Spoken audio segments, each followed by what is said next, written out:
আসসালামু আলাইকুম প্রিয় দর্শক, আমি অনেকদিন আগে থেকে বারবার বলছিলাম এই যে সরকার যে একটা সংস্কারের উদ্যোগ নিয়েছে এবং এর মধ্যে প্রথম দফায় 6টা এবং তারপরের দফায় আরো 5টা যে সংস্কার কমিশন গঠন করেছে,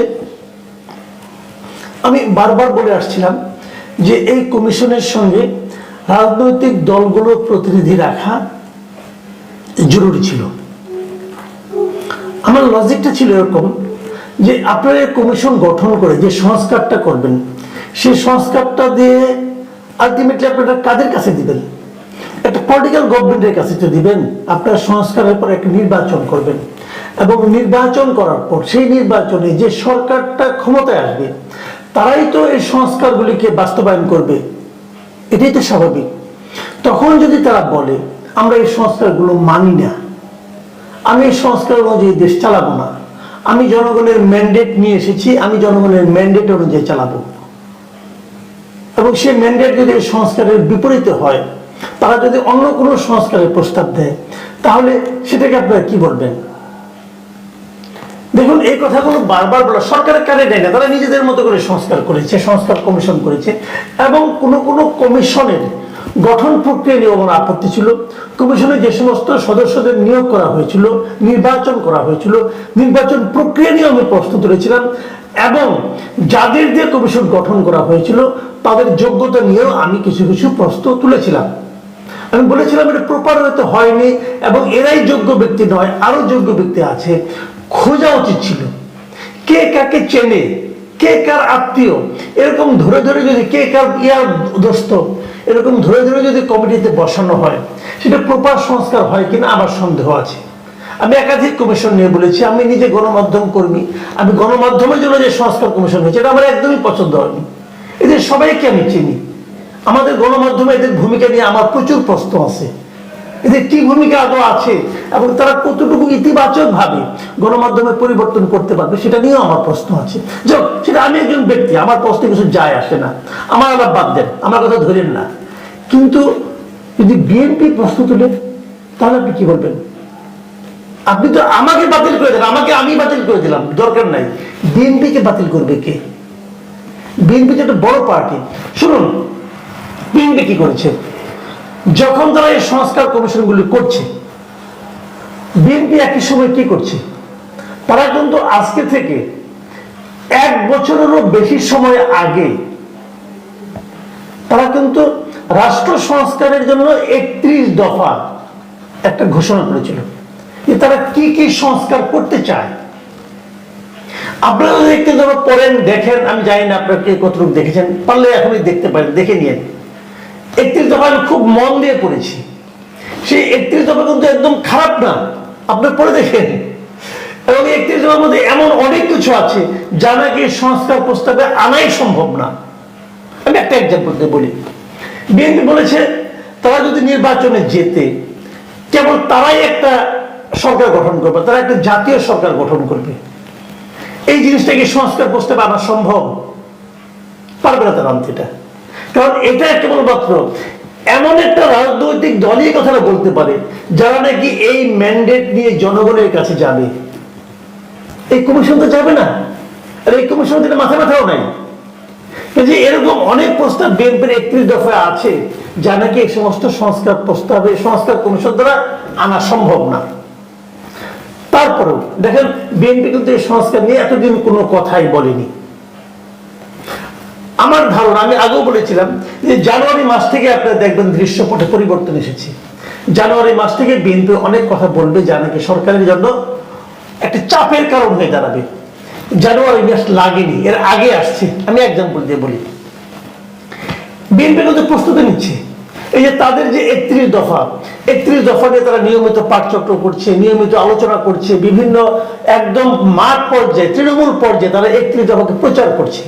আমার সঙ্গে কিছুদিন আগে বিএনপি একজন নেতার দেখা, একটা অনুষ্ঠানে গিয়েছিলাম। উনি বলেন যে আলাপ আলোচনার পরে যখন আমরা চলে আসি, উনি আমার হাতে ছোট্ট একটা পুস্তিকা ধরিয়ে দিলেন, ছোট।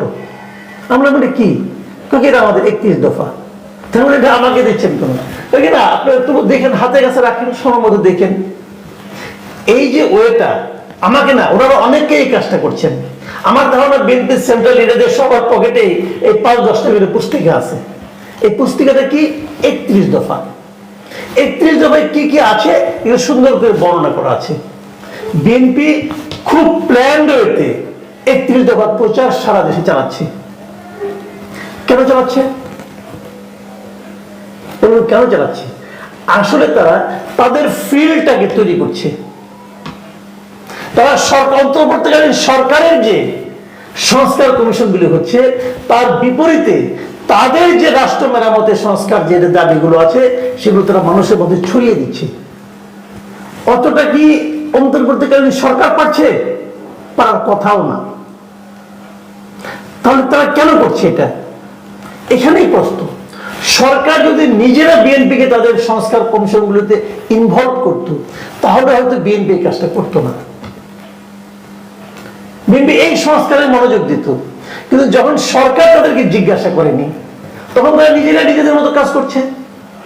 এবং আলটিমেটলি এই প্রচারণায়, এই প্রচারে বিএনপি জয়ী হবে, সরকার জয়ী হবে না। সরকারের সংস্কার সম্পর্কে কে কতটুকু জানে? সাধারণ মানুষ জানে কিছু? জানে না। এবং এই সংস্কার যারা করছে তারা কি এমন কোন ব্যক্তি, এমন কোন জনপ্রিয় ব্যক্তি যে তাদের সংস্কার দেখে মানুষ মোহিত হয়ে যাবে? যাবে না। তাদেরকে অনেকে চেনেই না। তো যাকে আমি চিনি না তার সংস্কার আমি গ্রহণ করব, আর যাকে আমি চিনি তারটা গ্রহণ করব না, সেটা কি হবে? হবে না। বিএনপির যে সংস্কার প্রস্তাব, তার জন্য বিএনপি নিজেই দায়ী। বিএনপি জানে এই সংস্কার ভুল হলে পরে, এই সংস্কার যদি কার্যকর না হয় তাহলে বিএনপির জনপ্রিয়তা কমবে। আর এখানে যে সংস্কার কমিশন গুলো হচ্ছে, এটা যদি ভুল ফল নিয়ে আসে তার জন্য তো তাদের কোনো দায় দায়িত্ব নাই, তারা দিয়ে চলে যাবে। এই জায়গাগুলোতে আমি এই কথাগুলি কেন বললাম, দেখেন আমরা দেখলাম দুদিন আগে টাইম ম্যাগাজিন ডক্টর ইউনূস এবং বাংলাদেশের সার্বিক পরিস্থিতি নিয়ে একটা রিপোর্ট করেছে। সেখানে ডক্টর ইউনূসের কিছু বক্তব্য আছে, সেগুলো নিয়ে আমরা সবাই আলোচনা করেছি, কালকেও আমি আলোচনা করেছি এগুলো একটা ব্যাপার নিয়ে। কিন্তু সেখানে একটা ব্যাপার কিন্তু আছে, ওখানে রিপোর্টার যে রিপোর্টে লিখেছেন সেখানে কিন্তু কতগুলি জিনিস আছে। যেমন আমি ওই লেখাগুলোতে আপনাকে পড়ে শোনাই। আমি বাংলায় পড়ছি, আপনাদের ইংরেজিটা আপনারা দেখে নিতে পারেন। যে সংবিধান সংস্কারের বৈধতার জন্য গণভোটের প্রয়োজন রয়েছে কিনা সে প্রশ্ন উঠেছে। তবে এই সংস্কার প্রক্রিয়ায় বাংলাদেশের বর্তমান কোন রাজনীতিককে যুক্ত করা হয়নি। যে কথাটা আমি বলেছিলাম সেটাই দেখেন। এটা কিন্তু আমি শুরু থেকে বলে আসছি যে রাজনীতিবিদদের এখানে সম্পৃক্ত করা উচিত ছিল, তারা করেনি। এবং এ প্রসঙ্গে বিএনপির তথ্য প্রযুক্তি বিষয়ক সম্পাদক এ কে ওয়াহিদ যেমন কি বলেছেন সেটাও শুনুন, সেটা খুব গুরুত্বপূর্ণ। তিনি বলেছেন, কোন রাজনৈতিক দলের সঙ্গে আলোচনা ছাড়াই তারা 6টি সংস্কার কমিটি গঠন করেছে। এটা ভালো লক্ষণ নয়, এটা কর্তৃত্ববাদী সরকারের ইঙ্গিত দেয়। কি বুঝলেন? আপনি যদি ইংরেজিতে পড়ে তিনি কি বলেছেন? This is not a good sign, this is a sign of an autocratic government. Autocratic গভর্নমেন্টের মতো আচরণ করছে কে? কাকে ব্লেম করলেন উনি? ডক্টর ইউনূসের অন্তর্বর্তীকালীন সরকারকে ব্লেম করলেন। এতদিন কিন্তু বিএনপি কোন নেতার মুখে আপনারা শুনেননি, উনি এখন ব্লেম করছেন। এবং এই যে বিষয়গুলো, এই যে মানে ব্লেম গেমগুলো শুরু হয়ে গেল, এটা কেন? এটা কিন্তু আগামীতে আরো চলতে থাকবে। যুবদল, ছাত্রদল তারা কিন্তু মাঠে নেমে গেছে তাদের 31 দফা নিয়ে। আমি সেই কথাটাই বারবার বলছি, যখন তারা এই 31শে ডিসেম্বরের পর যখন সারা কমিশনের এই প্রস্তাবগুলি পাবে, এই প্রস্তাবগুলি নিয়ে তারা সরকারি দলের সঙ্গে বসবে। বিভিন্ন সরকারি দল না তো এই প্রস্তাবগুলি পাওয়ার পর তারা বিভিন্ন রাজনৈতিক দলের সঙ্গে বসবে। এবং সেখানে কি হবে? এই ধরনের কথাই হবে। আমি নিশ্চিত বিএনপি বলবে এইসব প্রস্তাবের কি দরকার, আমাদের তো 31 দফা প্রস্তাব আছে, ওটা নিয়ে আপনারা আলোচনা করেন না কেন? বলে দেবে, দেখেন তখন কি হবে? মাঝখান থেকে 31 মাস সময় নষ্ট। এখন এটা আমি বুঝি, আপনি বুঝেন, আর অন্তর্বর্তীকালীন সরকারের মেধাবী উপদেষ্টারা বুঝেন না। আমার মনে হয় ওনারাও বুঝেন। বুঝে এই কাজটা কেন করলেন এ কারণে করলেন, এখন মনে আমি যতটুকু বুঝি, এ কারণে করলেন যে তাদের হাতে এক্সট্রা 3 মাস সময় পেলেন ওনারা, আরো 3 মাস সরকারের থাকার আনন্দ উপভোগ করলেন।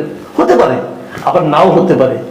আমার তো সন্দেহপ্রবণ মন, কাজে আমার ওরকমই মনে হয়। কি আর করা। প্রিয় দর্শক,